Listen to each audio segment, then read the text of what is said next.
գագաթնաժողովից հետո կարծիքները խոճապային տրամադրություններ են ընդդիմադիր դաշտում, մասնավորապես Սամվել Կարապետյանը մտավախություն ունի, որ դա մուտք է բացում 300,000 ադրբեջանցիների համար, Շարմազանովը երեկ հայտարարում էր, որ մեզ Եվրամիություն ոչ ոք չի հրավիրում, այլ Անկարային կգնում, ես խնդրեմ, այդ տոնը նշում էր Մակրոնը մեզ նույնիսկ չի հրավիրել, խնդրեմ։ Ես կարծում եմ, որ ռեժիմն է խոճապի մեջ, մենք խոճապի մեջ ենք, ընկած վարկանիշ, չգիտեմ, էլ ինչ են ասում, սենց ինչ-որ բաներ։ Ռեժիմական իշխանություն։ Այդ է, մեր մասին եմ ասում, մենք խոճապի մեջ ենք, որ ընդդիմադիր մամուլն է, ես վերջերս չեմ նայել բանը, ակնհայտ է, որ նույնիսկ այդ ուժեղ Հայաստանի ֆենոմենը, որի սկզբանը տենց կողքը միստիկա էր հավաքված, այն որ լույսերը տվեցին, պարզվեց, որ իրականում այդ ամեն ինչը այդքան էլ տենց չի, հաջան, տենց հին բան կա, ասում 90-ականներին տենց,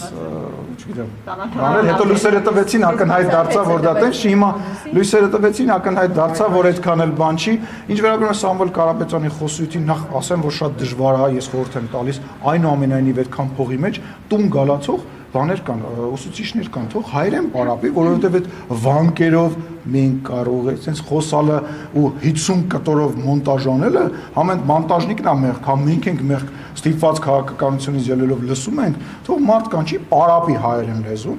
հա, իսկ մյուսը իրան ինչ ասել են ինքը կրկնում է, այն երեխեք կան չէ, որ ոտանավորը սովորացնում են, բայց ինքը չի հասկանում ինքը ինչ ասում, ինքը այդ նույն բանը կրկնում է, ու ես մտավախություն ունեմ, որ այդ իրան ասել են դրսից, տենց բանով այդ տվել են,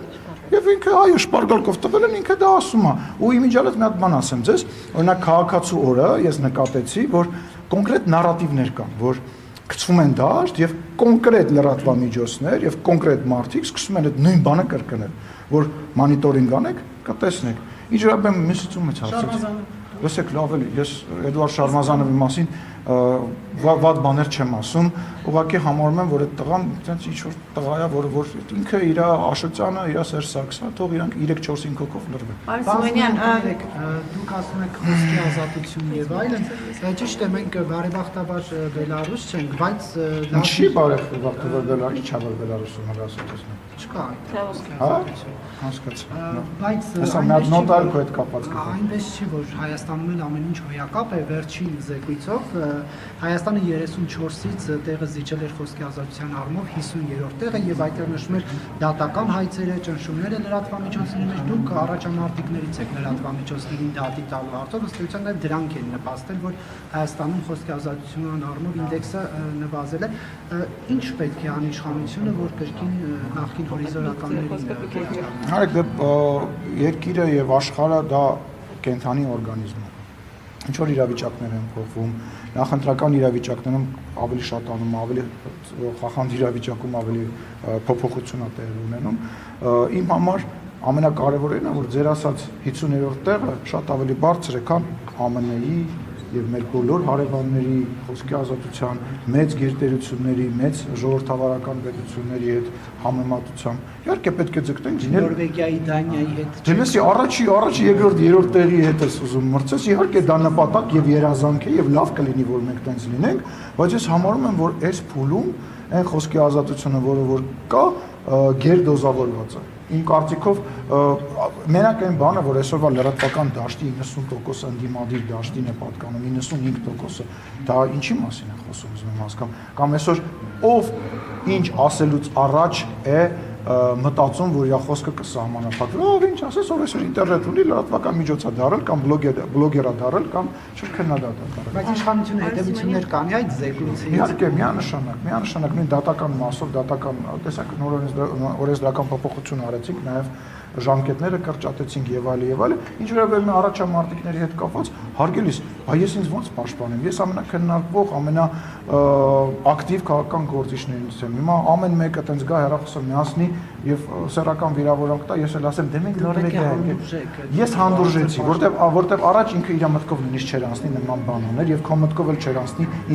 անձամբ քո չէ, էլի, լրագրողի մտքով էլ չեր անցնի հարց տալ, այնքան կծեծեին պածեզդում կամ այնքան կսիլեին կներեք արտահայտությանս համար, որտեվ դա եղել է, որ այդ մարդիկ ու կհասկանան, ասեն, ինչ գործ ունենք։ Ազգային ժողովի շենք։ Պարոն մի կարճ հարցել։ Տեսեք, ասում են, որ Հայաստանը ներքին ճգնաժամ է Բելարուսից եւ դուք այդ ներքին ճգնաժամի համար զբաղված եք ներքին ճգնաժամ եւ դուք զբաղված եք նախընտրական պոպուլիզմով։ Ասենք ինչ-որ թվեր էին ասում, որ ասի չէ 40% աղքատություն բան, իրանք ուրիշ մոլորակում են ապրում, այնտեղ ինձ թվում է ուրիշ կանոններ են գործում, ուրիշ մաթեմատիկա է գործում եւ բան, չգիտեմ, աշխարհը միգուցե մի քանի պտույտ այլ կողմ է պատտվում։ Ես չեմ կարող ֆանտասմագորիաներ մեկնաբանել եւ այլ իրականություն մեկնաբանել։ Միգուցե ինչ որ, չգիտեմ,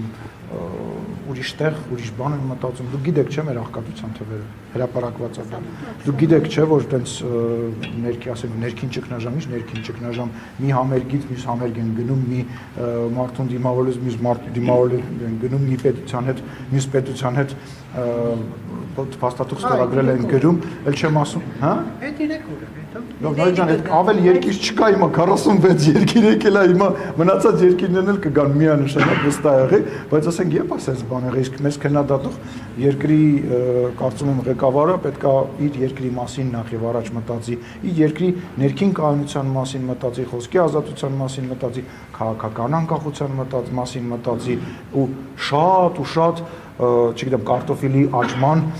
process-ի մասին մտածի, շատ մտածելու բան ունի, թե ինչ է ինքը մտածում Հայաստանի Հանրապետության մասին այն դեպքում, որ ինքը ասում էր, որ Հայաստանի Հանրապետությունը ուր է փախչելու Հայաստան, ում է ինքը ընդհանրապես պետք Հայաստանի Հանրապետությունը, երբ որ պլանավորում էր Ադրբեջանի հետ հայ ժողովրդի նկատմամբ այդ գործողությունները ռազմական, ինքը բան ունի մտածելու, Ալենին հանգիստ թողել, Քաղաքական անկախության կարիք ունի Բելարուսը։ Ես չգիտեմ, թող Բելարուսի ժողովուրդը որոշի։ Այդ Բելարուսին դուք եք առաջինը շնորհավորել 2020 թվականին Նիկոլ Փաշինյանի մակարդակով եկել այդ նույն Եվ էլի շատ ու շատ երկրներ,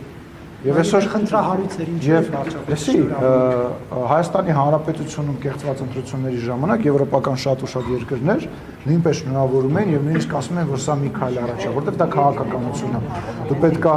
ամեն ինչ անես, որ քո ուզածողությամբ այդ երկիրը շարժվի, որ այդ արժեքները, որ դու կրում ես, դու խրախուսես եւ այլ։ Այսինքն ինչ պետք է պատերազմ հայտարարենք, այդ որ երկիրը չի շնորհավորել։ Շատ դժվար է գտնել երկրներ, որ չի շնորհավորել։ Շնորհակալություն։